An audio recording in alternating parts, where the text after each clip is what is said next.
Hi, welcome to Prairie at Play. As you've probably guessed from the clues this week, our game is Cribbage.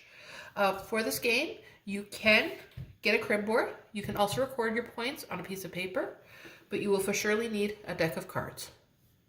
If you are going to play with a board, here is some terminology you might want to know. This here is the starting area. This is where you'll start your pieces. These little tracks that go all the way around are referred to as the lanes. As you can see, there's markings here, and each of these represents 5 points going all the way around. Our finish line here is called the game hole. This point right here, right before the end, is called the stink hole. This one, that's usually marked by an S, is the skunk line. And though it's usually not marked on boards, it's something kind of cool to know. Here at the 60-point mark, it's called the double skunk line. To set up your game board, on the back, there's usually a compartment here that contains your pegs. These are your game pieces. You'll usually have 3 colors with 3 of each. You're going to need at least 2 of 2 colors. They have to be the same color.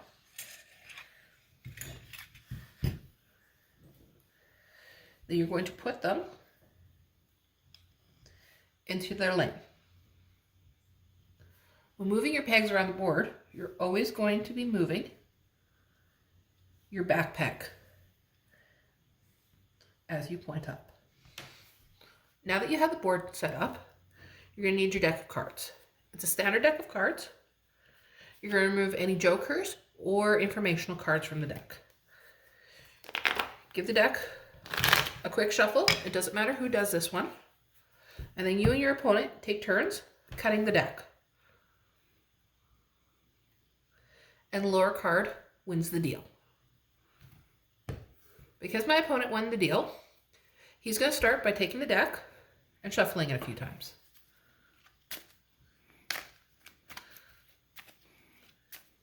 Once he's satisfied, he'll deal 6 cards to each person.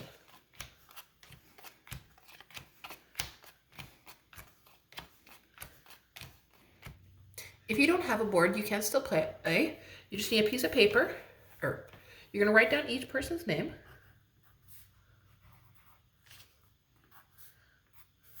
And then you just count up and add up the points.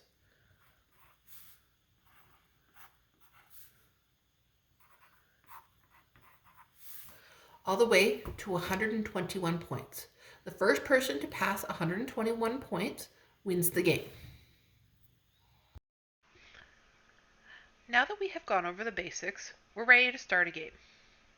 Again, we start by each taking turns cutting the deck, and whoever has the lowest card starts.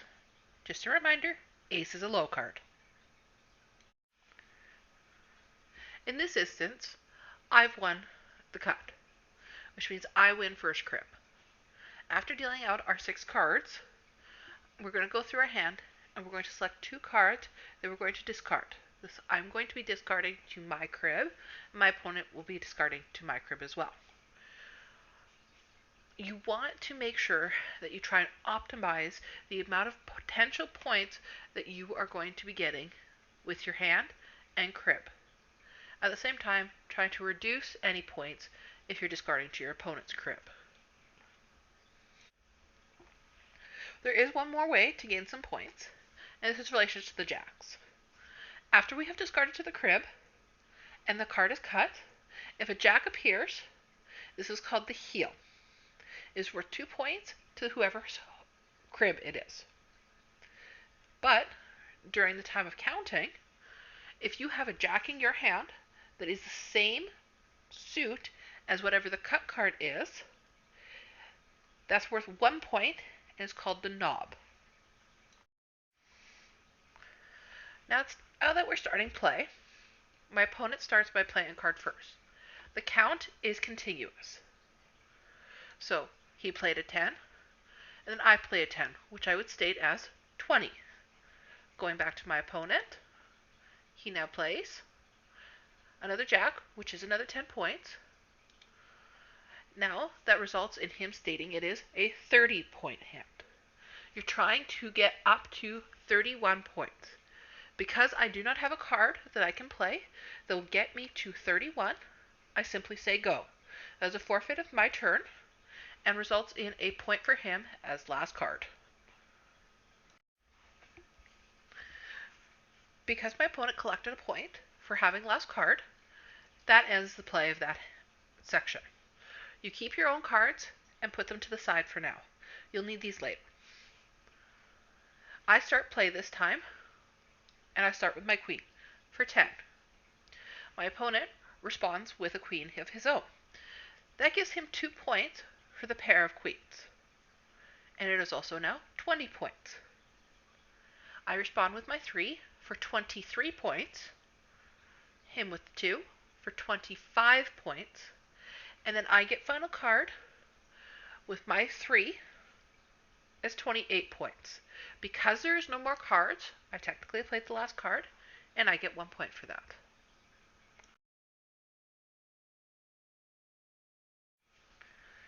Now that we've played all of our cards, it comes time to count the points. Because it is my crib, my opponent will get to count first. For this, I'm going to include a sheet that will show you the different ways that you can collect points in your hand for cribbage. Next, I will count points, and then I will count my crib, and that will be the end of the first hand.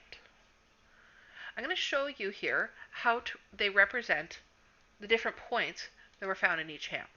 As you can see here, my opponent was able to collect points from 3 different 15s and a run of 3.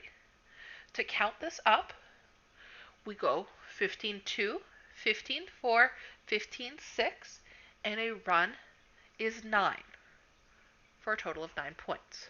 For my hand, I didn't do as well. But here we can see I have 15-2, 15-4, and a pair for 6. Finally, I get to count my crib. I did a little better on this one. So for my crib, I have 15-2, a run is 5, a run is 8, and a pair is 10. This is where crib is really good for somebody who's trying to learn math. It makes you have to count and look at the cards in different ways so that you can try and get the most points possible. Remembering that the first person to 121 points is the one who wins. With that, we finish the first hand. We're going to move right along to the next hand. We keep playing back and forth, switching who has the crib until one of us wins the game. It is now my opponent's crib. Again, we're going to start with the deal of 6 cards. Discard 2 to the crib, trying to pick the most effective ones. I'm not always the best at this, but I'm still learning too. And I cut the card. Then we go into play. We start with a 10, 13, 23. My opponent, and it has a 26, 28, and that will be the end of the first section of play. We'll keep going with a 10, 20,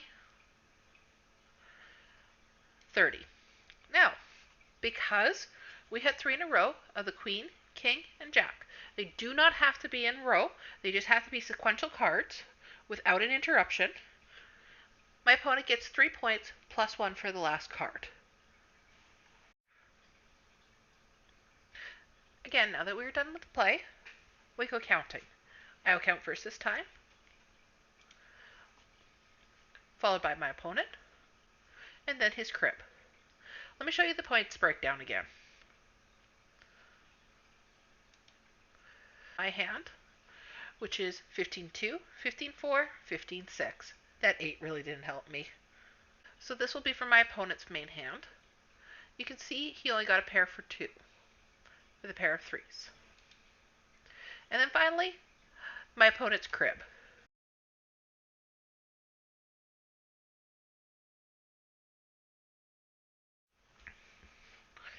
Finally, we have his crib.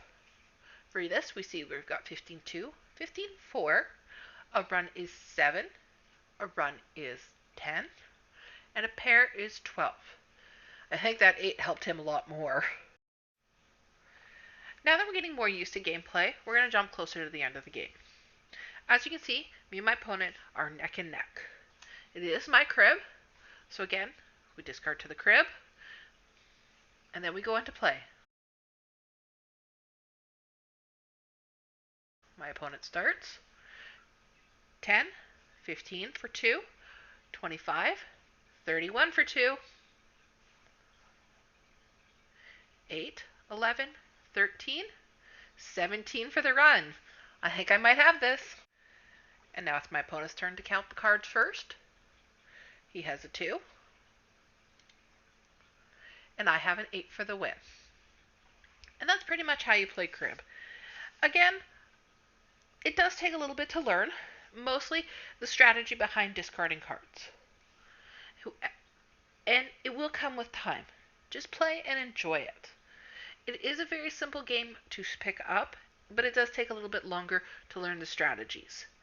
I enjoy playing it. I started playing it quite young. It was a good way for me to improve my math skills. And I know several other people who have the same story, is their parents started playing with them to help them with math. And that just about wraps up the basics of crib. There is a couple of variations on the game. You can play this with 2 to 4 players. You just have to adjust how you deal. If you want to play with 4 players, you will play on teams, and you'll usually be sitting across from your teammate. You'll play on the same pegs, and the deal will go clockwise, as well as the crib, which will be right in front of whoever's dealing. You will deal 5 cards out to each player, and only have to discard 1 card to the crib. If you're playing with 3 players, you'll need all 3 pegs on the board. And again, the deal goes clockwise, with the crib in front of the deal, and you will each get dealt 5 cards, and a final card will be dealt directly into the crib. No one is discarding this. It's just the 4th card for the crib. And that just about wraps it up. If you have any questions or I didn't clarify anything well enough, just comment below and let me know. Thank you for joining us at Prairie at Play and learning how to play crib with me today.